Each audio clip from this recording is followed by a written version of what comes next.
ত্রিগুণাত্মিক এই তিনি গুণের তিন দেবতারূপে আবির্ভূত হলেন। হওয়ার পরে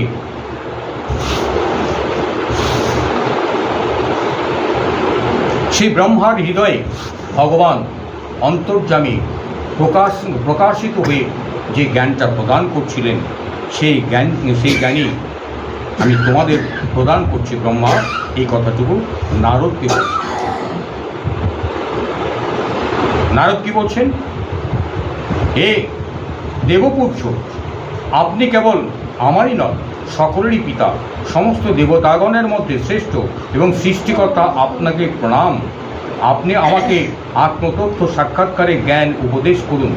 হে প্রভু, এই পরিদৃশ্যমান জগতের লক্ষণ কি? এই জগতের অধিষ্ঠান কে? এটির নির্মাণকারী কে? কার মধ্যে এটির বিলয় হয়? এটি কার অধীন? বাস্তবিক পক্ষে জগৎ বস্তুটি কি? জগতের সেই তথ্য আমাকে উপদেশ করুন। অর্থাৎ এই প্রশ্নগুলি কিন্তু আমাদের, কারণ জীব কল্যাণের জন্য নারদ মুনি তার পিতা, সৃষ্টিকর্তা পিতা ব্রহ্মাকে এই কথাটা বলছেন। কারণ নারদ সৃষ্টি হওয়ার পরে ব্রহ্মাকে একমাত্র দর্শন করছিলেন, অন্তর্যামী ভগবানকে কিন্তু দর্শন করেন। আর ব্রহ্মা যখন এই জগতে আবির্ভূত হলেন, ব্রহ্মা এই জগতে আবির্ভূত হয়ে একমাত্র নিজেকে ছাড়া এই জগতে আর কিছু দৃশ্যমান হয়নি। কারণ বেদে যে আলোচনা পাওয়া যায়, বেদে প্রথমে আলোচনা পাওয়া যায় দৃশ্যমান বস্তুকে উপলক্ষ করে। কারণ এই জগতের যে দৃশ্যমান বস্তু কার দ্বারা দর্শন করা যায়? চক্ষুর দ্বারা। এই জগতে যারা আবির্ভূত হয়েছেন, সেই আবির্ভূত ব্যক্তিগণ এই জগতের পঞ্চভূত দ্বারা তৈরি। আর পঞ্চভূত দ্বারা তৈরি হওয়ার জন্য এই জগতে পঞ্চভূতের অতীত যে চিন্ময় বস্তু, তাকে কিন্তু উপলব্ধি করা সহজে যায় না। বেদ প্রথমেই এইভাবেই শুরু করছিল। কারণ এই জগতে যা দৃশ্যমান তাকে তার উপাসনায় করার পরামর্শ দিচ্ছিলেন, কিন্তু সেই উপাসনা করার পরামর্শ দিতে গিয়ে যখন বেদের ভিতরে উপলব্ধি হলো যে এর সৃষ্টিকর্তা নিশ্চয়ই কেউ আছে, কারণ সৃষ্টিকর্তা যদি কেউ না হতো তাহলে এগুলো কীভাবে সৃষ্টি হতো, এই উপলব্ধি যখন আসলেন তখনই কিন্তু সে বেদ উপলব্ধি করতে পারলেন যে এই জগতের বস্তু ছাড়াও এই জগতের অন্তর্যামী রূপে অন্য কোনো শক্তি আছে।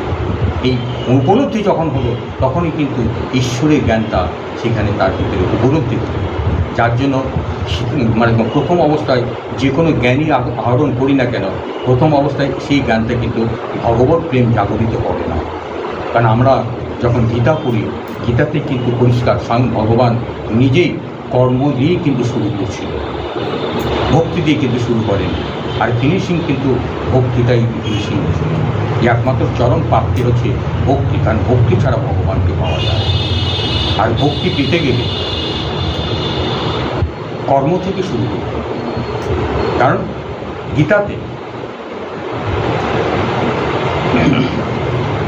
গীতাতে ভগবান শুরু করলেন কর্ম দিয়ে। কীভাবে?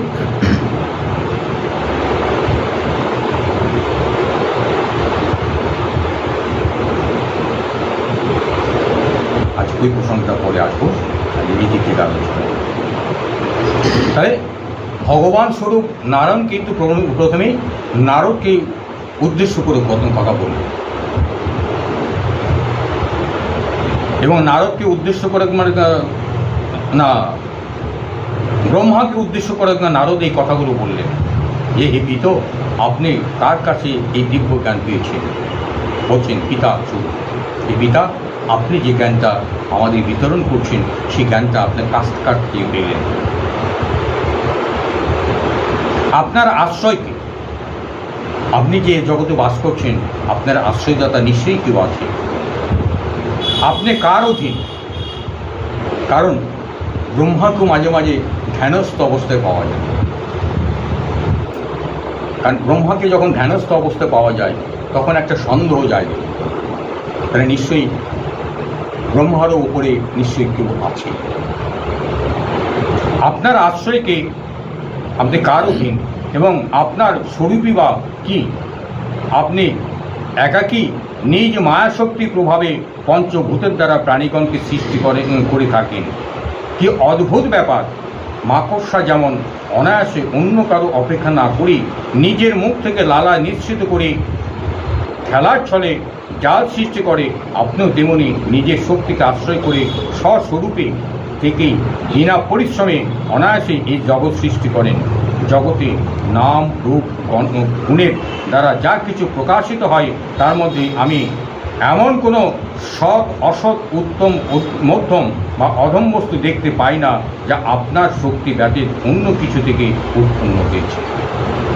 কারণ নারদ যখন আবির্ভূত হলেন, আবির্ভূত হওয়ার পরে ওই ব্রহ্মাকে ছাড়া তো কিছু দর্শন করেনি, আর এই জগতের যে সৃষ্ট বস্তু জড়বস্তু আছে সেই জড়বস্তুগুলো দর্শন করছে। তাই ব্রহ্মাকে স্বয়ং সৃষ্টিকর্তা রূপে মনে করছে, কিন্তু করলেও তার ভিতরে কিছু সংশয় এসে গেছে। কারণ মাঝে মাঝে ধ্যানস্থ অবস্থায় ব্রহ্মাকে পাওয়া যায়, তাহলে নিশ্চয়ই তারও উপরওয়ালা কেউ আছে। তার উপরওয়ালা যদি না থাকতো তাহলে সে তো ধ্যানস্থ হতেন না। কৃষ্ণকে কখনো ধ্যানস্থ অবস্থায় দেখা গেছে কি? দেখা যায়নি। তার মানে তার উপরে যে কেউ নেই, এটাই তার প্রমাণ।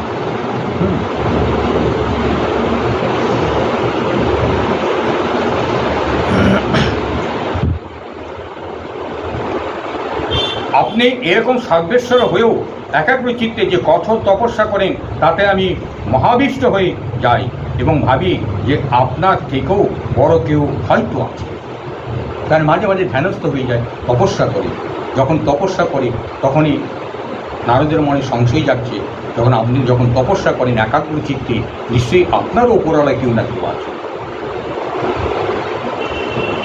এ সর্বজ্ঞ, হে জগদীশ্বর, আমি যা কিছু প্রশ্ন করছি সেই সব কৃপা করে আমাকে এমনভাবে বুঝিয়ে বলুন যাতে এই সব তথ্য আমি নির্ভুলভাবে উপলব্ধি করতে পারি। ব্রহ্মা বললেন, হে বৎস নারদ, তুমি জীবের প্রতি কারণ অবতার হয়ে এই যে অপূর্ব সুন্দর প্রশ্নগুলি করেছ, তাতে আমি শ্রী ভগবানের গুণাবলীর বর্ণনা করবার জন্য অনুপ্রাণিত হয়েছি। যে প্রশ্নগুলো করলেন, এই প্রশ্নগুলো শোনার পরে নারদ ব্রহ্মা বলছেন যে ভগবানের যে গুণগান যে করব, সেই গুণগানই করার অনুপ্রেরণাটা তুমি আমাকে জুগিয়ে দিলে। তুমি আমার সম্বন্ধে যা কিছু বলেছ সেসব অসত্য নয়,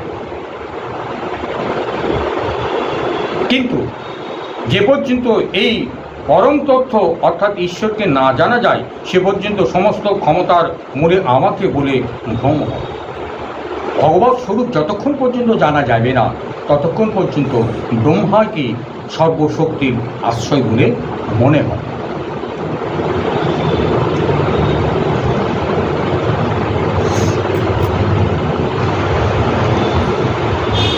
সূর্য, অগ্নি, চন্দ্র, নক্ষত্র, গ্রহ, তারকা যেমন তারই অঙ্গছটায় উদ্ভাসিত হয়ে জগৎ আলোকিত করে, সেই রকম পরমেশ্বর ভগবানের চৈতন্য স্বরূপ দ্বারা নিখিল বিশ্ব প্রকাশিত হলে আমি প্রকাশিত। যেমন চন্দ্র সূর্য দ্বারা এই জগৎ প্রকাশিত হয়। আজকে সূর্য যদি উদয় না হয় তাহলে এই জগতে আমাদের দৃশ্যমান কোনো বস্তু চোখে পড়বে। রাত্রিবেলা অন্ধকারে আলো না জ্বালিয়ে চারিদিকে কিছু দেখার চেষ্টা করলে কিছু দেখা যায় কি? কোথায় কোন গাছ আছে, কোন বৃক্ষ আছে, কোথায় কততলা বাড়ি আছে, কখনো কিন্তু সেগুলো নজরে পড়ে না। কখন নজরে পড়ে? সূর্যের আলো প্রকাশিত।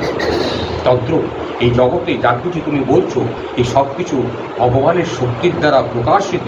ভগবান যদি সেই শক্তিটা প্রকাশিত না করেন এই জগৎবাসীর পক্ষে কিছু দৃশ্যমান হওয়া সম্ভব নয়।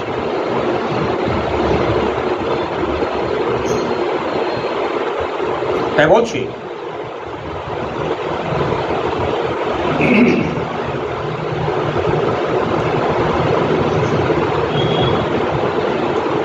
যার দুর্জয় মায়ায় বিমোহিত হয়ে যোগীগণ আমাকে জগৎকর্তা বলে কীর্তন করেন, সেই ভগবান বাসুদেবকে আমি প্রণাম ও ধ্যান করি। এই মায়া তো তার সম্মুখে টিকতেই পারে না, সম্ভ্রান্ত হয়ে দূরের থেকেই পালিয়ে যায়। কিন্তু এই মায়ার দ্বারা বিমুগ্ধ হয়ে আত্মবিস্মৃত অজ্ঞানী জীব আমি আমার এই রকম আত্মশ্লাঘা করে থাকে। সেই শ্রীকৃষ্ণের চরণে আমি প্রণাম করি। ভগবৎ স্বরূপ হে নারদ, দ্রব্য, কর্ম, কাল, স্বভাব আর জীব এসব কোনো বস্তুই আসলে সেই ভগবান থেকে ভিন্ন নয়। আমরা এই জগতে যা কিছু বস্তু দর্শন করছি, উপলব্ধি করছি, এগুলো ভগবান থেকে কিন্তু সম্পূর্ণ কেউ আলাদা নয়, ভগবানের স্বরূপই। সকল বেদ নারায়ণ থেকেই উৎপন্ন, দেবতাগণ নারায়ণের অঙ্গ থেকে কল্পিত, সমস্ত যজ্ঞই নারায়ণের প্রসন্নতার উদ্দেশ্যে সম্পাদিত হয় এবং এই সকল যজ্ঞাদির ফলে যে সকল লোক উচ্চ লোকের প্রাপ্তি হয় তাও নারায়ণের কল্পিত, নারায়ণের আনন্দাংশ থেকে উৎপন্ন হয়েছে।